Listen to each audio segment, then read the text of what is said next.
بسم الله الرحمن الرحيم، والصلاة والسلام على أشرف المرسلين، خاتم الأنبياء والمرسلين، سيدنا محمد صلى الله عليه وسلم وعلى آله وصحبه وسلم. تمشية في شارع الخمسين مع كبير الزملكاوية الأستاذ علم الدين هريدي، كبير المحاسبين بالوجه الإبلي والطائف. حياك الله محمد، كل سنة طيب. وتمشية حلوة كذا، الواحد يعني يغير جو ومية جزاك الله خير. دي هتتفتح قريب تبع صندوق الاستثمار دي.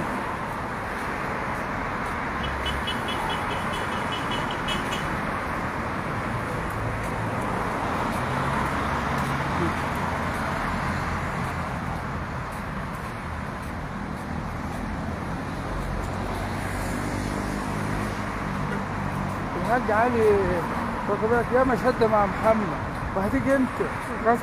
انا سكنت السكن. بس كراجل طيب ايه؟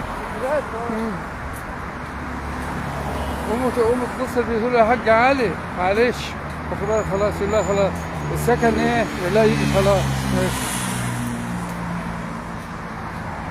يا محمد كان ممكن يسكن في المدينة بس ما رضاش، قال لك المدينة والسراير فوق بعضها. عارف سراير الجيش؟ ايه؟ 4 في الغرفة أو 6. لا سراير فوق بعضها، يعني ممكن واحد يقسمها تفاح. المذاكرة ما تنفعش. لا هو كان كده اصلا. هو الراجل والله كويس. الأوضة كان واخدها لوحده على ما مشي، يعني العملية ربنا يكملها في الأسبوع دوم على خير إن شاء الله. لأن الترم ده صعبين عليهم تصعيبة جامدة. كان راجل بينهم مش عارف مين.